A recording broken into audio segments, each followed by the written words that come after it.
Bonjour et bienvenue dans ce nouveau format d'Happy Podcast, plus court, plus condensé, plus rythmé, sous forme d'interviews enregistrées à la radio chez BXFM.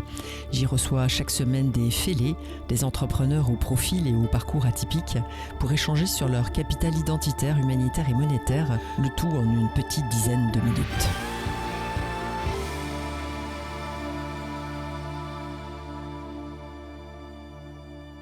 Eh bien aujourd'hui, j'ai l'immense plaisir d'accueillir Françoise Roumette. Bonjour Françoise. Bonjour Valérie. Eh bien vous êtes une entrepreneure multipotentielle, créative, résiliente, énergique, passionnée de cuisine et de service. Vous ne cessez d'inventer des nouveaux projets, de construire dans l'authentique et le durable, de rebondir sur les opportunités pour la restauration, le service traiteur, les événements, et tout ça dans une aventure familiale, sociale et presque sociétale. Alors j'ai envie de vous demander de nous raconter un petit peu votre histoire, comment est née cette passion et comment elle s'est développée au fil du temps. La passion, elle est née depuis, je devais avoir 16 ans. Ah bah voilà. La passion de cuisiner, avoir des parents qui travaillaient tous les deux, être fille unique et devoir cuisiner pour moi toute seule, parce que sans quoi, je mangeais à l'heure où eux avaient bien le temps de rentrer. Donc je crois que c'est par ça que ça a commencé, l'envie de cuisiner, d'aimer, puis de découvrir des restaurants, d'avoir toujours l'envie de la découverte de ce que l'on a servi dans mon assiette et d'essayer de le refaire. La curiosité. Oui, la curiosité. Ça, c'est le départ de mon moteur. Après, on a eu la chance d'hériter d'un magnifique endroit qui s'appelait le Classique Domaine, que malheureusement la commune aujourd'hui nous a fermé pour raisons politiques mesquines, on va appeler ça comme ça, comme la politique peut ça va bien avec. Ou la Belgique peut avoir. En tout cas, la Belgique n'est pas un pays où il fait bon entreprendre, certainement pas si on est une femme. Ça, c'est quand même encore un problème très important. Je crois qu'en tant que femme entrepreneur, on n'est pas nombreuses. On n'arrive de plus pas en encore. plus. Oui, mais on est plus. loin du quota encore, malheureusement, ce qui n'est pas normal. En tant que francophone dans une commune néerlandophone, on aime bien les difficultés. Oui, bon, ça fait partie. Des atypiques. Oui, des atypiques et un peu des défis. De la guerrière que je suis Exactement. de temps en temps. Et je crois qu'il faut être guerrière aussi aujourd'hui. Aventurière et guerrière. Oui. Mais ça fait partie de mon signe astrologique. Sagittaire. Voilà. Sagittaire. Ouais, aventurière, guerrière, je lance des flèches partout à tout vent. Voilà. Voilà d'où ça vient. Allez. Donc, après l'envie évidemment de recevoir, d'avoir des amis à la maison pour dîner. Certainement quand j'étais étudiante à Louvain-la-Neuve, impossible de s'offrir des restaurants dans des budgets qui tenaient à route. Donc si on veut bien manger, il n'y a rien à faire. Il faut aussi au moins aimer cuisiner. Et puis le lieu a créé l'envie, a créé le début. Et puis ça a démarré en flèche. Donc ça, c'est vraiment le départ de notre parcours. C'est cet héritage d'un magnifique domaine abandonné. Et quoi en faire? Le mettre en location? Non. Et puis le développer nous-mêmes. Mon mari et moi-même. En 88, il a ouvert ses portes. Et voilà, donc ça a été 30 ans d'un bonheur magnifique. De l'histoire. Vous nous avez partagé votre parcours identitaire. Et maintenant, on va un petit peu parler du capital humanitaire, parce que vous prenez soin du bonheur de vos clients, en leur apportant une qualité de produits, de services dans des endroits magiques, pour des occasions uniques, ce qui rend ces moments inoubliables. Vous avez constitué une équipe multiculturelle, avec une dizaine de nationalités, 3 religions différentes. Donc, dans l'humanitaire, je crois que vous êtes un exemple. Est-ce que vous pouvez nous dire en quoi cette posture, justement, inclusive fait la différence? Quel impact ça a, finalement, sur la valorisation cette valorisation de la diversité a un impact sur votre activité? Oh oui, bien sûr. Alors, je dirais que ça a d'abord un impact au niveau de l'adaptabilité de tous les types de clients qu'on a.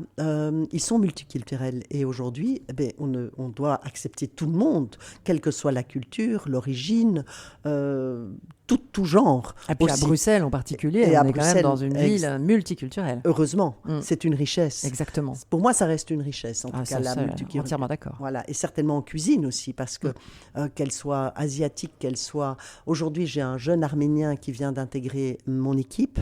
Je ne peux pas encore dire ce qu'il va porter comme fruit dans son labeur, mais déjà, j'en ai eu un il y a 22 ans qui aujourd'hui a 2 étoiles à Bruxelles, qui s'appelle Karen Tarossian, qui était juste un personnage exceptionnel. merveille. Et voilà, Que vous celui-là, avez vu grandir. ouais, que j'ai vu grandir. Puis après, il a très vite pris son envol. Il était commis chez moi il y a 22 ans, donc il a C'est il une a eu espèce le temps. d'académie, en fait, de l'alimentaire fusion. Ah oui, ah oui, ah oui, oui, oui, oui. On pourrait Et presque puis, dire ça. Hein. oui, on pourrait dire ça, on pourrait vraiment dire ça. De toute façon, c'est obligatoire.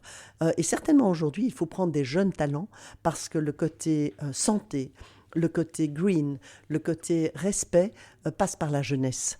Notre génération, évidemment, n'a pas été vraiment habituée. Sensibilisée, Non, pas ouais. sensible. On l'est évidemment qu'on est sensible. Mais On n'a pas été éduqués comme ça. Non, pas du tout. Non, Pas du tout. entièrement d'accord. Alors, j'ai la chance de ne pas avoir été éduquée dans la malbouffe non plus. J'étais plutôt éduquée Même dans la chose. bonne cuisine française, Ouais. évidemment. Et moi, le fait maintenant d'avoir aussi bien des Marocains, un Congolais, j'ai eu un Roumain, j'ai une Vietnamienne, j'ai un bon Flamand, j'ai un chef français. Super. Donc, c'est juste exceptionnel. L'international Voilà. à Ouais. domicile. À domicile. Et tout le monde qui, effectivement, coopère. Et on a beaucoup de mariages aujourd'hui mixtes aussi. En plus. Donc, c'est aussi C'est important. très adapté. Oui. Alors, quelle est la place de la finance dans votre modèle? Est-ce que votre bonheur est rentable? Et comment vous utilisez finalement les bénéfices de cette rentabilité? Alors, dire que les bonheurs soient rentables à l'heure actuelle, je crois que c'est très difficile et très délicat. Pour deux raisons. On sort quand même d'une grosse crise. La crise Covid a quand même été très, très lourde dans notre secteur. Certainement dans l'événementiel, encore plus que dans la restauration. l'Horeca a souffert. L'Horeca. Mais l'Horeca événementiel encore plus, parce que nous, on a été carrément fermés. Bien sûr. 3 ans. On ne pouvait pas faire un mariage de plus de 50 personnes. Il n'y a personne qui se marie. Totalement. Pas de soirée dansante, pas tout ça. Donc, vraiment 3 ans de fermeture totale. Alors, évidemment, il y en a qui ont eu beaucoup plus de chance, d'autres un peu moins de chance. Nos activités, une partie des activités étant en Wallonie, on a été beaucoup moins indemnisés, quoi que les clients en pensent. Parce que parfois, j'avais des gens qui disaient « Oui, mais ça vous arrange d'être fermé parce que vous touchez… » Non, on ne touche pas. Donc, ça nous a coûté beaucoup d'argent. En plus, nous sommes propriétaires de nos murs. Donc, peut-être que le bonheur rentable, il passe par là. L'activité nous a permis aussi d'acquérir nos murs. Exactement. Ce qui est pas mal déjà. Mais bien sûr, mais c'est du bonheur rentable, parce Ah oui. qu'il faut effectivement construire pas à pas. Et c'est quand on construit du solide, lorsque les fondations sont solides, que l'on peut effectivement s'octroyer, ou quand on est obligé, parce que là c'était subi, de faire une pause, eh bien de pouvoir reprendre. On n'a pas tout perdu, on n'est pas dans du flux court terme, on est dans une construction long terme. Et ça aussi, par rapport à la construction long terme, c'est un gage de fiabilité pour nos clients. Parce que la plupart réservent 1 an à l'avance et que pendant tout un temps, ils se disaient « Oui, mais est-ce qu'ils vont rester? Est-ce qu'ils vont tenir? Est-ce que ceci? Est-ce que cela ?» Là, ils se basent quand même sur quelque chose qui est…